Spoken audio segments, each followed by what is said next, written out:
mapagpalang araw po sa ating lahat. Magandang araw at gabi po dyan sa mga silent viewers at mga solid supporters na patuloy nga pong nakasuporta. So narito po mga kalingap ang ating muling pag-uusapan na kung saan Viancy may sakit. Edo, nag-aalala pa rin kay Viancy at ano itong magulang ni Viancy humihingi ng tulong kay Edo. So ano nga ba ang katotohanan dito? Mga katingap, so bago po yan ay lagi ko munang paalala sa inyo bago po tayo magbigay ng ating mga komento at opinion, tapusin po muna natin ang kabuuan ng video nang sa ganon ay akma po ang ating i-comment. Sa narito ang ating pagbabalik, atin nga pong reaksyonan, pag-uusapan ang patungkol dito kay Viancy na kung saan Viancy ay may sakit. So ano nga ba mga kanap ang balita na dito kay Viancy na kung saan halos ilang araw nang hindi nakikita sa kanyang pagla-live at maging upload mga kalingap sa kanyang YouTube channel ay wala po tayong napapanood. So mga kalingap, ngayon nga po si Viancy ay may sakit nga ba o wala mga kalingap? Dahil meron na naman tayong napabasa sa social media patungkol dito kay Viancy na kung saan ay guilty nga po sa mga nangyayari kung kaya ayaw magpakita mga kalingap. Subalit may nagsasabi ring stress si Viancy at may sakit dahil sa mga nangyayaring isyo mga kalingap. Subalit ito nga po sa mga araw na nangyayari, magulang ni Viancy at Mrs. Love ay nag-away na po mga kalingap. Mrs. Love ay binulgar na ang lahat patungkol sa pagpapatulpo ni Viancy na kung saan sinasabi ni Mrs. Love na halos sila nga po ang nagpupumilit na tulungan sila ni Dr. Love para magpatulpo mga kalingap. Dahil nga po, inilalabas ng magulang ni Viancy at maging kamag-anak nito na kung saan si Dr. Love daw umano ang mastermind ng pagpatulpo ni Viancy mga kalingap.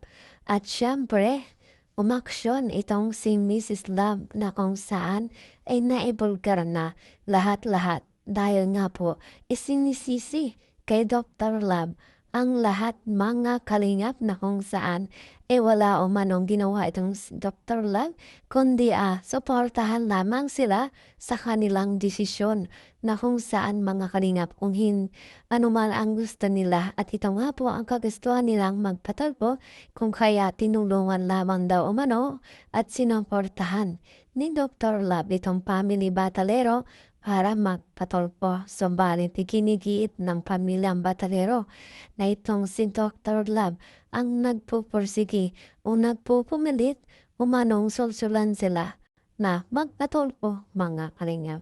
So nagkakagulo na nga po ang lahat kung kaya bigla-biglang nawala si Viancy sa kanyang pagla-live na hanggang ngayon ay hindi nga po nagpapakita. Dagdag pa nga po dyan YouTube channel ni Viancy hindi para umano nakakasahod dahil nga po mga kalingap ay may inaantay na kung saan hindi pa nga raw po dumadating ang PIN number na kung saan matagal nang inaantay ni Viancy. Pahayag ni Kapisot patungkol dito ay may humarang daw umano para hindi makarating kay Viancy ito at nang sa ganon mawala na ng visa ang YouTube channel niya.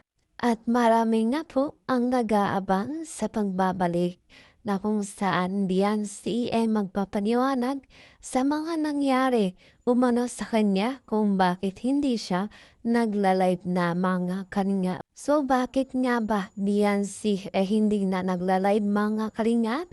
Ano nga ba ang kadahilanan? Viancy, may sakit nga ba? O idanadahilan lamang mga kalingap para naman ang sa ganon ay hindi na mang-usisa pa itong mga sumusuporta at hindi pa magawa ng isyu. Mga Kalingap, kung kaya ngayon inaalam ng lahat at iniimbestigahan pa kung ano nga ba ang katotohanan dito. Nag-umpisa lang naman ito mga Kalingap na kung saan itong si Kapisot at si Monikin ay hindi nga po nagkamabutihan at may tampuhan sila Sansay at isa mga Kalingap. Simula nga po noong hindi na nga po nagkakamabutihan itong si Kapes at Maniking Biansi ay nagpaliwanag patungkol dito at matapos na po yun ay hindi na nga po nakikita sa kanyang live. Maaari nga bang isa ito sa kadahilanan kung bakit Biansi lumaylo muna sa pagbablog at sa pagla-live sa kanyang channel para naman nga po maiwasan ng mga Kalingap ang tampuan at syempre ang issue patungkol sa kanila.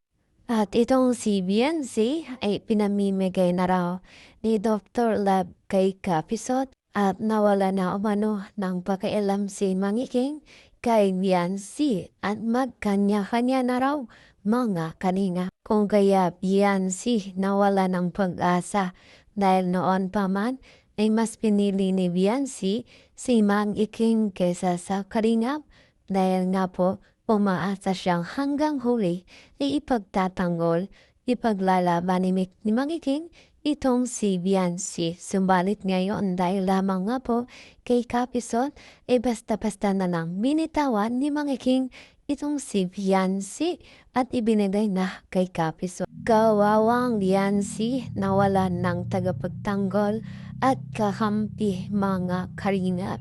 Dahil nga po ipinagmamalaki ni Biancy itong si Mangiking na kung saan ay ipinagpalit sa Kalingap. Subalit ngayon ay sinasabi nilang ito na ang karma ni Biancy dumating na sa kanya. At ngayon hindi niya maipaliwanag, wala siyang masabi patungkol sa isyo na kung saan ay nahanap na siya ng kanyang mga sumusuporta tagahanga mga Kalingap. At yan nga po ang aking update ngayong araw. Maraming salamat po sa inyong patuloy na suporta. Ganon din suportahan po natin ang mag-ama na matubang at ang kanilang may bahay, Ate Edna Vlogs at Jackie Tafia.